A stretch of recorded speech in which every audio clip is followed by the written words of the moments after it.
puso de rodillas y oró con todos ellos. Entonces hubo gran llanto de todos y echándose al cuello de Pablo, le besaban, doliéndose en gran manera por la palabra que dijo, de que no verían más su rostro. Y le acompañaron al barco. Amén. Esta será la porción, mis hermanos, que meditaremos el día de hoy. Y, mis hermanos, las despedidas suelen ser duras para nosotros. Relaciones forjadas durante muchos años hacen que nos embargue la tristeza y las lágrimas en esos momentos de despedida. Y aún cuando se tratan de despedidas radicales, cuando sabemos que nunca más las cosas serán igual. Así que en el pasaje de hoy encontramos una de las despedidas más conmovedoras de toda la escritura. El adiós definitivo del apóstol Pablo a los ancianos de la iglesia de Éfeso. Este relato histórico, nostálgico, nos deja ver el amor, la oración y la comunión entre los que pertenecen a la iglesia del Señor. Así que vamos a iniciar con un primer punto que llamaremos la oración en el adiós.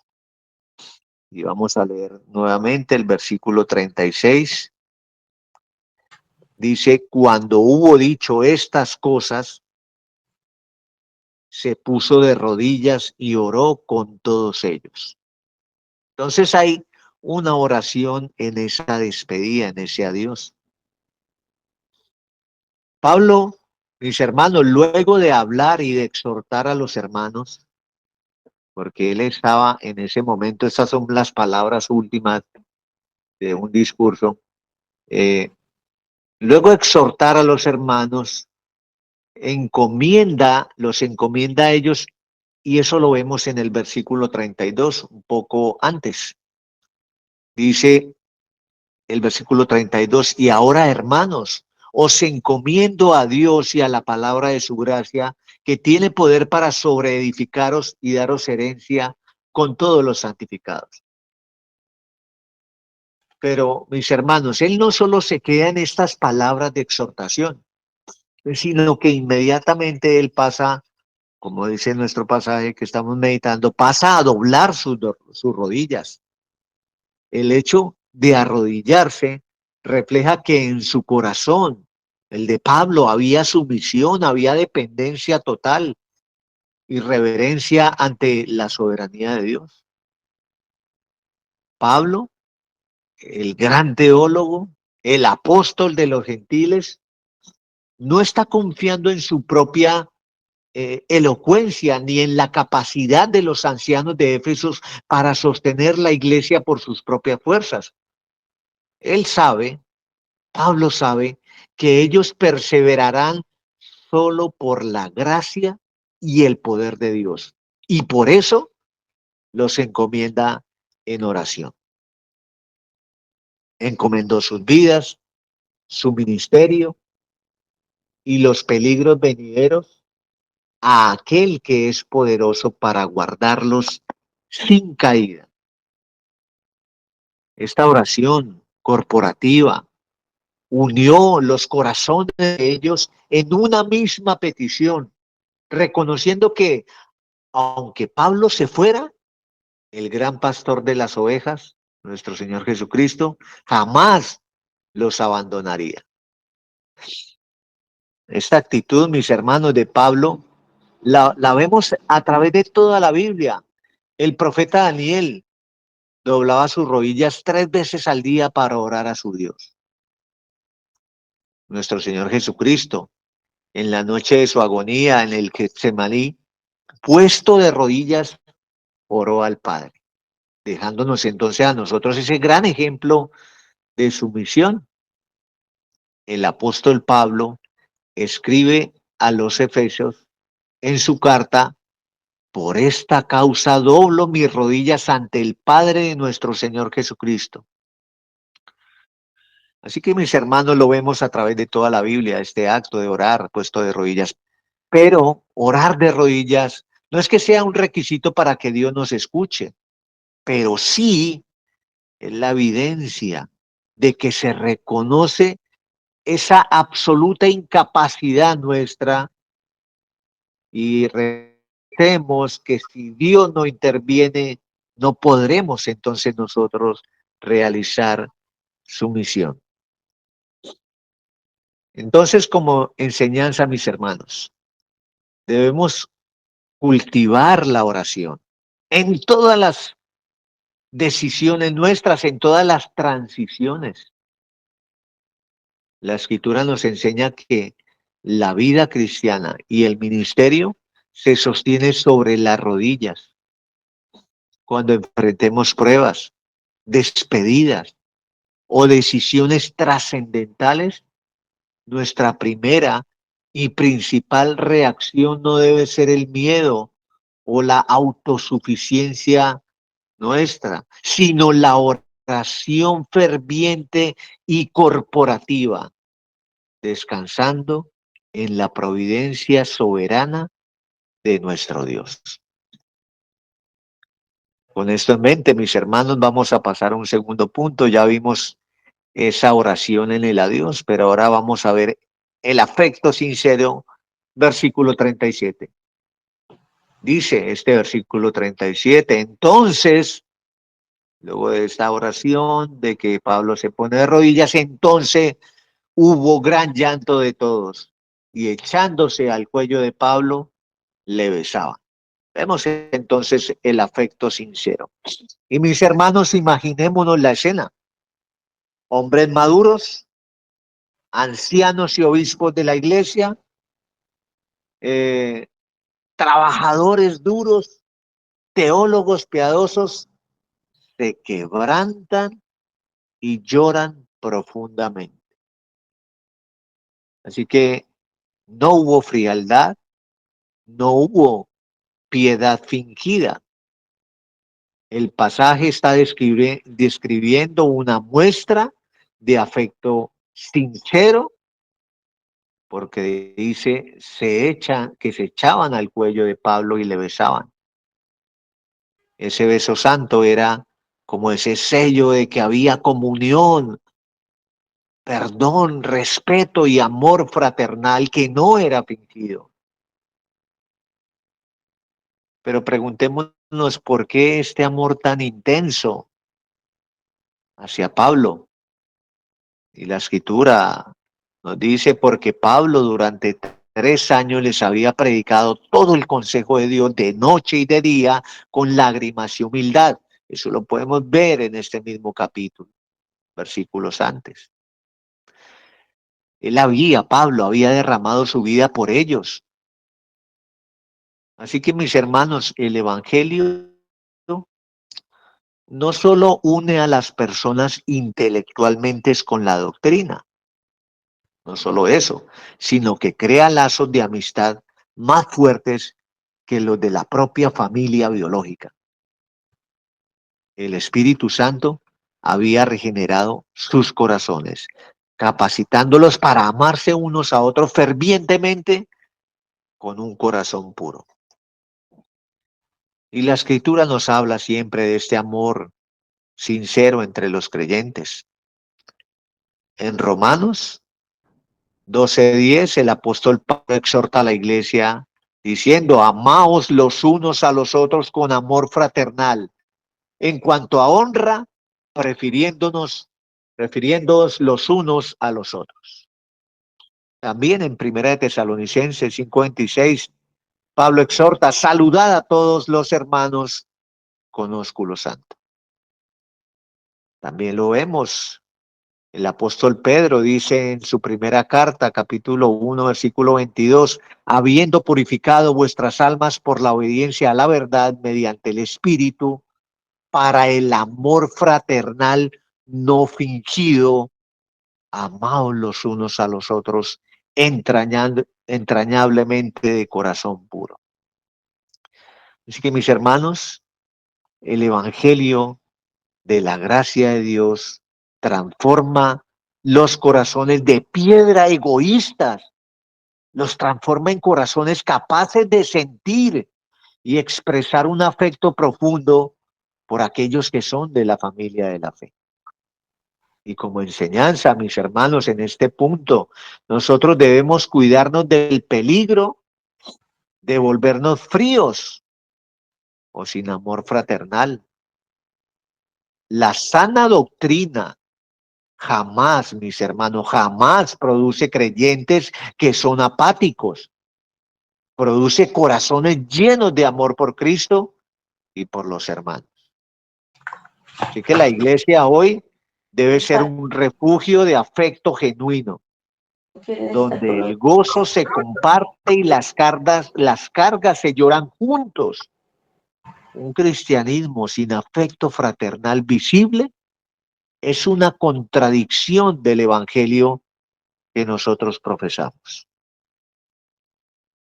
Así que vamos con esto en mente, mis hermanos, vamos a pasar a este último punto. Acabamos de ver ese afecto sincero y ahora vamos a ver el dolor de la separación. Este último punto, vamos a leer el versículo 38, dice, doliéndose en gran manera por la palabra que dijo, de que no verían más su rostro, y le acompañaron al barco. Así que hay un dolor en esa despedida, en esa separación.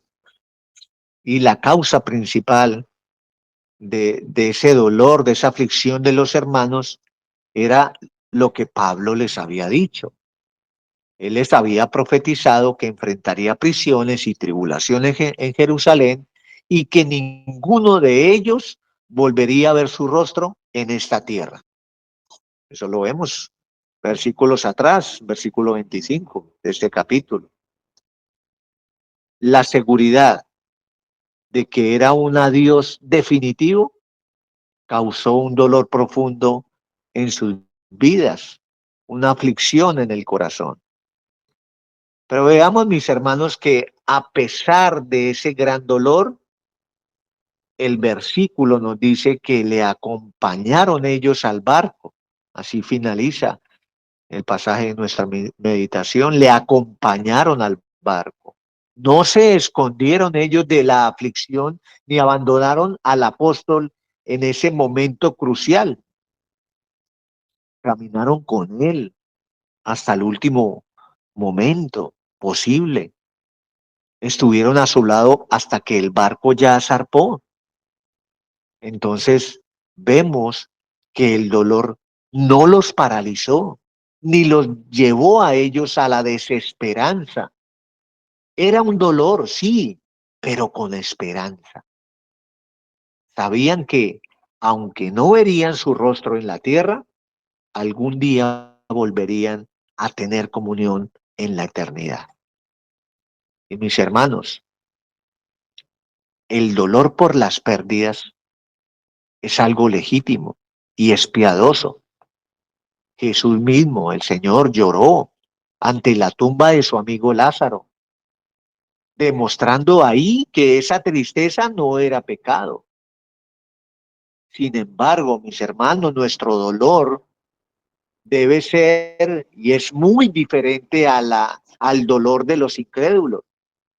Primera de Tesalonicenses 4:13 nos dice, tampoco queremos, hermanos, que ignoréis acerca de los que duermen, para que no os entristezcáis como los otros que no tienen esperanza. En el Salmo 116, versículo 15 nos dice, estimada es a los ojos de Jehová la muerte de sus santos. Así que vemos que Dios le da un valor a estos momentos.